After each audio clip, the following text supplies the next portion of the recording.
Meeting with Mr. Bear, a Marvel fanfiction written on AO3 by Selma_I. Tony had, once again, to go to a meeting with the other Avengers and Nick Fury.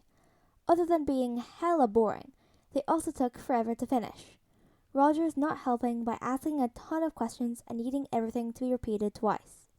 That wasn't even the worst thing about them, though. The worst thing was Tony having to be away from his 3-year-old son, Peter.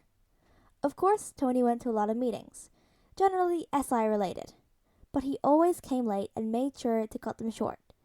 Ever since Ultron, Peter had suffered from separation anxiety, and even though Tony hated to admit it, he probably did too. So, as you might guess, he tried to be always close to Peter and never away for more than a few hours.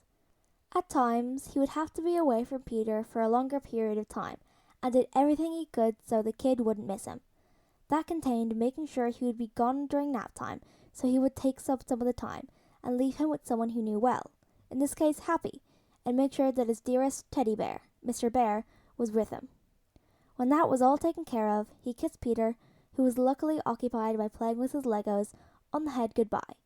Then, quickly left the penthouse to go to a meeting, before Peter realized he was gone and begged him to stay, by using a secret, not-so-secret weapon, his puppy eyes, which unfortunately for Tony, almost always worked. Tony despised leaving Peter like that, because he knows it will end in cries later when he realizes, but it had to be done. He hated to admit it, but they had important things to go through at that meeting. It would partially make up for Tony never attending any of the team bonding activities. He was only 10 minutes late, which for Tony was an achievement, but it still earned him the usual witty comment about how nice it was him for finally joining them.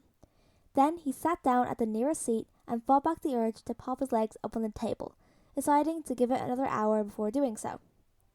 Back at the penthouse in the living room, Peter was happily playing with his toys. This lasted maybe 45 minutes before he got hungry. He looked around for his dad to ask for something to eat, then almost started crying when he couldn't find him. Before he had the chance, Happy walked out of the bathroom right at that moment and saw the look on Peter's face.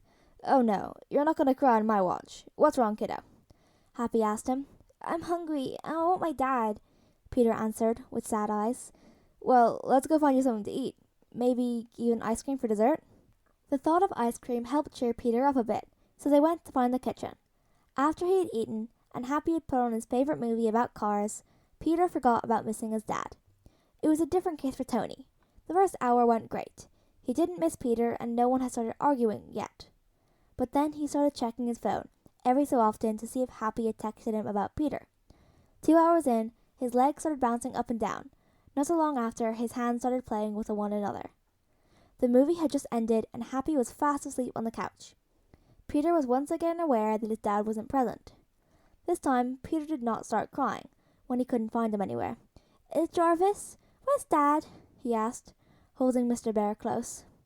"Boss is currently on a meeting on the 67th floor. Would you like me to bring him to you?" "Yes, please." And so Peter stepped into the elevator, Jarvis promptly bringing him to the correct floor. He walked down a long hallway, luckily not meeting anyone on his way. When Jarvis finally told him to go through the next door, that his dad would be in there. He slowly opened the door before peeking inside, then opening it fully and walking all the way in. He had stopped crying at the thought of seeing his dad, but started once again when he couldn't see him. All the Avengers, except for Tony, who was busy with his phone, looked towards the door when they heard it open. They were shocked to see a small child walking through the door, especially because the whole floor was supposed to be closed off to anyone else. When his slip started wobbling and the waterworks set off, they all looked frantically at each other, not knowing what to do. "Where's Dad?" the boy asked. At that, Tony was fast to turn around. He knew that voice. "Dad!" Peter yelled through his tears, running towards him, crying even harder when his dad caught him and pulled him in for a hug. All the Avengers had a surprised expression on their faces, even though Natasha's was not as clear. They all sat for a bit before Steve asked, "Tony, who's that?" Finally, Tony looked up and acknowledged the people sat around him. This is my son, Peter." The small child gave away before still hugging his dad, the movement causing him to drop his teddy bear. Clint, who sat at the right beside Tony, was quick to pick it up. "What's his name?" he asked kindly, handing it over. "Mr. Bear," Peter whispered shyly, then hid in the crook of Tony's neck. "Dare to explain further?" Natasha said this time. Let's finish this first. Petey won't care. And so they continued.